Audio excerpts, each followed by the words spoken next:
Hello ਜੀ, ਸਤਿ ਸ਼੍ਰੀ ਅਕਾਲ ਜੀ। ਮੈਂ ਵਰਿੰਦਰ ਕੌਰ। ਮੇਰੇ ਚੈਨਲ ਤੇ ਤੁਹਾਡਾ ਬਹੁਤ ਸਵਾਗਤ ਹੈ। ਉਮੀਦ ਕਰਦੀ ਹਾਂ ਤੁਸੀਂ ਸਾਰੇ ਠੀਕ ਹੋਵੋਗੇ, ਚੜ੍ਹਦੀ ਕਲਾ 'ਚ ਹੋਵੋਗੇ। ਬਾਕੀ ਅੱਜ ਅਸੀਂ ਆਪਣੇ ਨਾਵਲ ਦੀ ਕਹਾਣੀ ਦਾ 25ਵਾਂ ਐਪੀਸੋਡ ਪੇਸ਼ ਕਰਾਂਗੇ ਅਤੇ ਆਓ ਅਸੀਂ ਜੁੜਦੇ ਹਾਂ ਆਪਣੀ ਕਹਾਣੀ ਨਾਲ ਅਤੇ ਤੁਸੀਂ ਵੀ ਇੰਜੋਏ ਕਰੋ। नहीं, मैं खुशामदी नहीं कर रहा, मैं प्यार जता रहा हूँ। अच्छा बाबा अच्छा, आप बहुत प्यार करते हैं, मैं जानती हूँ। आशा ने फिर बात को बदलने के लिए पाइप उसने हाथ से पकड़ लिया और बोली, रात को बारिश तो पड़ी थी, फिर आप पानी क्यों देने लगे फूलों को? बस यूँ ही दिल कर आया। और दोनों की नज़र जब नीचे ज़मीन पर पड़ी तो दोनों की आंखें फटी की फटी रह गईं। सारी क्यारियाँ पानी से भरी पड़ी थीं। सारा आंगन जो फूलों के पौधों से सजा हुआ था वो राजा ने सारा का सारा पानी से भर दिया। आशा दांतों तले ज़ुबान देती हुई दोनों हाथ कानों के ऊपर रखती हुई बोली, ये क्या कर दिया आपने? मैंने? ओ आशा, सॉरी, अब आप ही साफ़ करो। बाबा मैं तो चली। आशा ने अपनी सलवार को हाथ से पकड़ लिया और धीरे धीरे बचते बचाते चली गई। राजन उसको जाते देखता रहा। उसकी दबी मुस्कान उसे मार गई। कभी उसके मुंह से आह निकलती तो कभी खुद पर हंसी। उसने दौड़कर मोटर बंद की, पानी वाली मोटर बंद की और बड़ा सा झाड़ू उठा लिया। सारा बगीचा साफ किया। अभी बाकी बचा था पर चाची जी की नज़र पड़ गई। ओ राजन, ये क्या कर रहे हो? सफाई आज तुम कर रहे हो? क्या बात है, कहीं अपने चाचा जी से तो नहीं सीख लिया झाड़ू लगाना? नहीं चाचा जी, नहीं चाची जी, ये मुझसे थोड़ा कुछ उल्टा हो गया है इसीलिए। तो क्या हुआ? वो जो लड़कियां सुला रखी हैं बिस्तरों पर, उनसे नहीं होगा ये काम? चलो हटो। चाची जी ने राजन के हाथ से झाड़ू खींचते हुए कहा और फिर खुद ही बोली, एक तो शाहीन के पास जाना है, दूजे अभी नहाना भी है, पता नहीं क्या क्या करता रहता है ये लड़का भी ना। अभी जल्दी से नहाओ। बस चाची जी, मैं यूँ नहाया और यूँ आया, बस आप नाश्ता तैयार कर दीजिए। राजन ने अपना कुर्ता पजामा उतारा और बाथरूम में घुस गया। राजन टॉवल से पोंछता हुआ वॉशरूम से ही बोला, आशा प्लीज़ नाश्ता जल्दी लगा दो, मैं आया। अच्छा, मैं एक काम करती हूँ जी, नाश्ता यहीं पे ले आती हूँ, ऊंची आवाज़ में बोली वो। अरे नहीं नहीं। उसके होंठों पर हंसी थी। अपनी बेवकूफ़ी पर उसे बार बार हंसी आ रही थी, जिसके लिए वो कितना लेट हो गया था। घड़ी पर नज़र डाली तो पूरे साढ़े 9 बज गए थे। उसने टॉवल से बाल साफ़ किए और उठ बैठक में ही नाश्ता ख़त्म कर लिया। चाय पीते पीते बीच में ही वो बोला, शक्कू नहीं उठी अभी? नहीं, अभी वो सो रही है। और उसे तो आपके साथ जाना था? हाँ, उसे मेरे साथ जाना था। जी जनाब, वो अभी तक सो रही है। बहन जो आपकी ठहरी, लेट भी तो हो ही जाएगी। आशा ने शरारती अंदाज में बोला। खुदा जाने आज क्या हो गया था, वरना ऐसा तो कभी नहीं हुआ जान। शुक्र है आज खुदा की मर्ज़ी से हो गया, वरना कभी नहीं होता। वो दोनों हंस पड़े। राजन अपने बाल साफ़ करता हुआ बोला, उसने कपड़े भी पहन लिए थे। वो खुद ही कहती थी कि राजा के घर जाना है और अब सो रही है। वो अपने बाल जसाता हुआ शक्कू के कमरे में गया। उसने शक्कू के बेड पर राजा की तस्वीर पड़ी देखी। इससे पहले कि वो कुछ सोचता, आशा कमरे में आ गई। उसने जल्दी से तस्वीर उठाई और आंख बचाकर उसे शो पीस में रख दिया। राजन ने भी पूछ ही लिया, ये तस्वीर यहाँ कैसे आई? आशा संभल कर बोली, कैसे आएगी जी, मैंने ही रखी थी यहाँ पर, मैं सफाई जो कर रही थी। आशा ने बड़ी सफाई से अपनी बात कही। राजन ने इसके बाद कुछ नहीं पूछा, चुपचाप बाहर आ गया। आशा ने राजन के जाते ही शक्कू को जोर से हिलाया। लैला रानी, अब उठ जाओ। क्या बात है, क्या बात की बच्ची, ज़रा उठो तो। ओफो भाभी, क्या है? उसने अंगड़ाई लेते हुए कहा। भाभी ने उसकी कमर से चूंटी काटी और ज़ोर से हाथ मारते हुए कहा, वो तस्वीर जहाँ पर क्यों रखी थी तुमने? तेरे भाई अंदर आए थे और इसे जहाँ पर देखकर वो पूछ रहे थे। Oh my God! शक्कू ने अपने होंठों पर हाथ रखकर बड़ी सी आह भरी। फिर मुंह सा बनाकर आशा से बोली, सॉरी भाभी सॉरी, मुझे नींद में कुछ भी याद नहीं। अच्छा अब छोड़ो ये बात, मैंने उन्हें समझा दिया था, अब जल्दी से तैयार हो जाओ, तेरे भाई तेरा इंतज़ार कर रहे हैं बाहर। आशा ने उसे बाहर भेज दिया और रोही नीतू को भी उठा दिया। शक्कू को बाहर जाते देख राजन तेज आवाज़ में बोला, ज़रा टाइम देखो तो क्या हुआ है? भाई 10 बजने वाले हैं। वो आंखें मलती हुई बोल रही थी।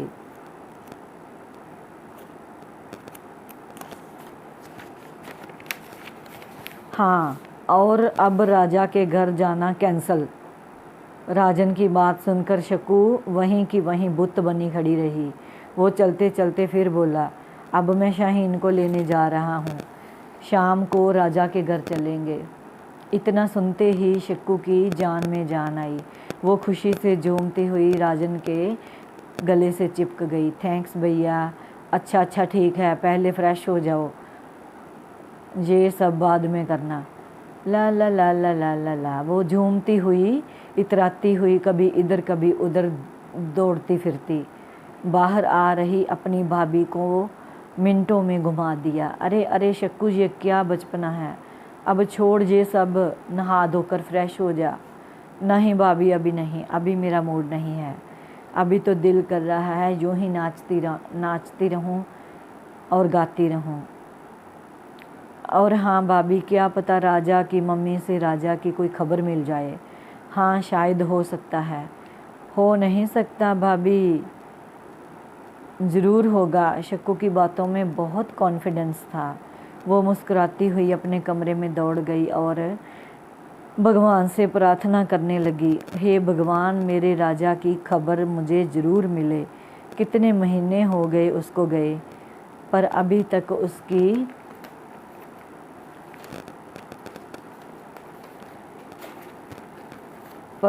तक उसकी कोई खबर नहीं आई। उसके बिना जीना अच्छा नहीं लगता। इतना कहते ही उसकी आंखें नम हो गईं। रोही जाग गई थी। उसने उसकी सारी बातें सुनी थी। रोही ने अपना चेहरा चादर से ढकते हुए कहा, बच्चा, तुम्हारी मनोकामना ज़रूर पूरी होगी। पहले मंदिर में जाकर 2 नारियल फोड़ो, फिर सच्चे मन से अरदास करो, अवश्य लाभ होगा। शक्कू समझ गई थी रोही की इस शरारत को। ना चाहते हुए भी उसके होंठों पर मुस्कान फैल गई और मचलती हुई पीछे मुड़ी। ये मजाक नहीं मैडम, मैं सच में भगवान से प्रार्थना कर रही हूँ। तो मैंने क्या कहा? मैंने भी तो ठीक ही कहा। पागल, तुमने भगवान बनने की कोशिश की। तौबा तौबा, मैं क्यों भगवान बनने लगी? मैं तो यूं ही मजाक कर रही हूँ। यूं ही कि बच्ची, तुझे तो मैं। इनका शोर सुनकर आशा अंदर आ गई। ओहो, ये सब क्या हो रहा है? आप दोनों को बाहर मम्मी पापा बुला रहे हैं। देखो भाभी, झूठ मत बोलना, रोही शरीफ बनती हुई बोली। दोनों के हाथों में तकिए थे और एक दूसरी पर वो फेंक रही थी। दोनों ही हंसती हुई आशा के साथ बाहर आ गई। राजन इन सब की खुशी का अंदाज़ा लगा रहा था। वो समझा कि ये सब शाहीन के आने की वजह से खुश हैं। वो सोच ही रहा था कि आशा ने कमरे में आकर उसका ध्यान तोड़ दिया। तैयार हो गए जनाब? जी हाँ मेरे गुलाब, राजन ने टाई कसते हुए कहा। उसके होंठों पर खिल रही मुस्कुराहट के पीछे जैसे कोई राज छिपा था। उसने दोनों हाथों से आशा का खिलता हुआ चेहरा पकड़ लिया और बोला, तुम मेरे साथ क्यों नहीं जा रही? अच्छा जी, अब ख्याल आया है आपको हमारा? सुबह से तो आपने एक बार भी नहीं कहा। अच्छा चलो, मतलब की बात पर आते हैं। तुम जाना चाहती हो तो बोलो। पहले आशा यूं ही चुप खड़ी रही, फिर हंसती हुई हाँ में गर्दन हिलाकर बोली, हाँ ठीक है, आप जल्दी से तैयार हो जाओ और मैं गाड़ी निकालता हूँ। जी आप सचमुच मान गए? हाँ, क्या बात है? जी मैं तो यूं ही मजाक कर रही हूँ, मैं भला जाकर क्या करूँगी? शाहीन तो यहीं पर आ जाएगी, मैं क्या करूँगी? ओ तो मजाक सूझ रहा है आपको? राजन प्यार उड़ेलता हुआ अभी उसकी तरफ बढ़ा ही था कि वो तीनों बहनें बाहर बोलें, कमरे से बाहर बोलें, भैया हम आ जाएं? हाँ हाँ आ जाओ। राजन ने अपनी पत्नी की तरफ देखकर मुंह सा बनाया। राजन भाई आप जाते ही शाहीन दीदी को हम सबके हिस्से का प्यार करना और बाद में अपने हिस्से का और भाभी के हिस्से का, और बस बस बस अब चुप रहो। राजन ने जल्दी से रोही का मुंह बंद किया अपने हाथों से, वरना पता नहीं किस किस के हिस्से गिनने थे उसने। तीनों ही भाभी, नीतू और शक्कू तीनों ही हंस पड़ी। मम्मी उन सब का शोर सुनकर अंदर आईं। क्या हो रहा है अब? तुम जा क्यों नहीं रहे राजन? और हाँ देखो, आप अपने बहनोई को भी ले आना साथ में। आज शनिवार का दिन है। राजन ने मम्मी के कंधे थपथपाए और बाहर आ गया। पापा और चाचा जी बाहर लॉन में थे। राजन ने जो पानी बहाकर कीचड़ फैला दिया था वो साफ कर रहे थे। उसको बाहर आते देख वो झट बोले, देख राजन पुत्र, हमारी बेटी को हमारी तरफ से भी प्यार देना। और उसके पास जा रहा है तो फल फ्रूट और मिठाई भी सब कुछ लेकर जाना। चाचा जी ने याद करवा दिया था सब कुछ। राजन हंसता हुआ बोला, कुछ राजन कितने फिक्र हो रही है आपको? क्या मैं बच्चा हूँ मुझे नहीं पता कि एक भाई को बहन के पास क्या क्या ले जाना चाहिए? हाँ बेटा हम जानते हैं, पर माँ बाप के लिए तो बच्चे हमेशा बच्चे ही होते हैं ना। ठीक है, अब मुझे चलना चाहिए, बहुत टाइम हो गया और वापस भी आना है। राजन ने गाड़ी स्टार्ट की और तेज़ी से आगे बढ़ गया। पापा, चाचा जी, मम्मी और चाची जी बहुत खुश थे। राजन को विदा करके सब अंदर आ गए। आशा तो रसोई घर में प्रवेश कर गई। रोही और शक्कू बाहर चारपाई पर बैठ गईं, मुंह सा बनाकर। नीतू ने अपना चाय वाला कप पकड़ा और उनके पास ही आकर बैठ गई। उनको चुस्कियां लेते देख रोही बोली, दीदी आज हम कॉलेज क्यों नहीं गए? मैं तो इसलिए नहीं गई कि जल्दी ही जाना पड़ेगा आज। और शक्कू तुम क्यों नहीं गई? बाबा आज मैं लेट हो गई, मुझे क्या पता था कि नींद खुलेगी ही नहीं, और वैसे भी राजा के घर जाना था। रोही बोली सी बनकर चुप हो गई। पास ही बैठी उसकी मम्मी बोली, तो राजकुमारी आप क्यों लेट हो गई?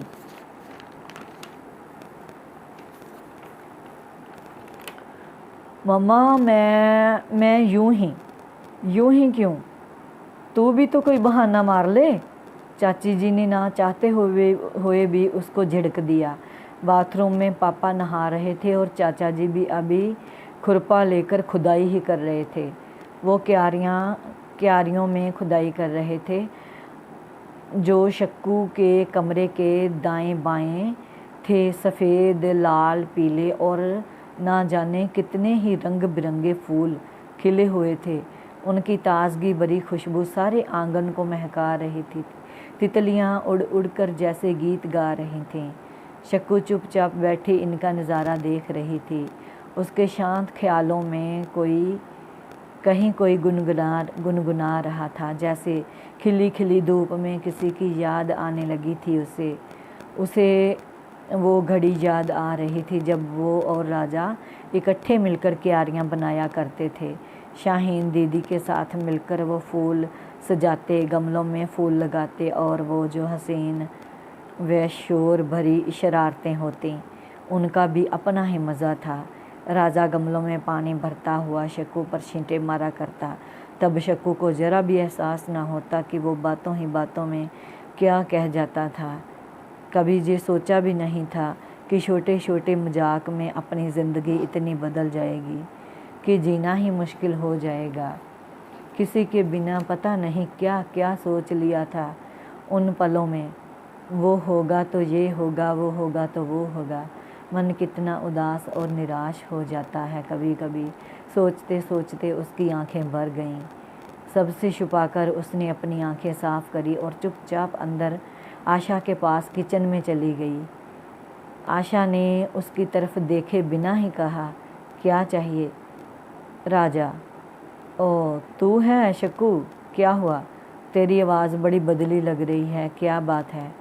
कुछ नहीं भाई भाभी, बस यूँ ही उसकी याद आ गई। तो मैडम को उनकी याद आ रही है। होंठों पर अनजाने ही फरियाद आ गई। बैठे बैठे आज उनकी याद आ गई। हाँ भाभी, मुझे याद आता है, ना जाने बहुत ही आता है। जब आता है तो बहुत ही आता है, इतना याद आता है कि रोना ही आ जाता है। कोई बात नहीं शक्कू रानी, अगर तेरी मोहब्बत में सच्चाई है तो वो आएगा, मगर इस वक्त तुम लोग हाथ मुंह धो के आ जाओ और खाना खाकर तैयार हो जाओ। कितने मिनट हुए? चुबा, खा लो और खाना तैयार है, खा लो। पापा आ ही गए हैं, मैं जाती हूँ। शक्कू जल्दी से वॉशरूम की तरफ बढ़ी, पीछे ही रोही भी। यार तुम्हें सुबह सुबह क्या हो गया है? कहीं तुम पागल तो नहीं होती जा रही? सच शक्कू, अब मुझे डर लगने लगा है कि कहीं तुम ये राज खोल ना दो, ये राज कहीं खुल ना जाए। खुल जाए मेरी बला से, मैं क्या सुखी बैठी हूँ? सारा दिन किसी अनचाहे से दुख से गिरी रहती हूँ, अपने आप ही रो लेती हूँ। मैं चाहती हूँ कि मुझे रोना आए, या मैं यूँ पागलों की तरह रोती रहूँ। शक्कू पैर धोती हुई बोली जा रही थी। धीरे धीरे गोरे गोरे हाथ और पैर उसके बहुत खूबसूरत लग रहे थे। रोही ब्रश कर रही थी, साथ ही साथ उसकी बातें भी सुन रही थी। तो ठीक है दोस्तों, अज की कहानी इत्थे ही समाप्त करते हैं। कल नूं तुहानूं नवां एपीसोड सुनावांगे, 26वां एपीसोड। तो मेरी वीडियो नूं तुसी लाइक करना, शेयर करना ते कमेंट करके दसना कि तुसी कित्थों कित्थों मेरी वीडियो नूं देख रहे हो। अगर मेरी वीडियो विच तुहानूं कुछ ना चंगा लगे तां भी दसना, अगर चंगा लगे तां भी दसना। तो मेरे चैनल नूं तुसी सबसक्राइब करना। तो मिलते हाँ कल नूं एक नवें एपीसोड नाल। तद तक लई सत श्री अकाल, रब राखा।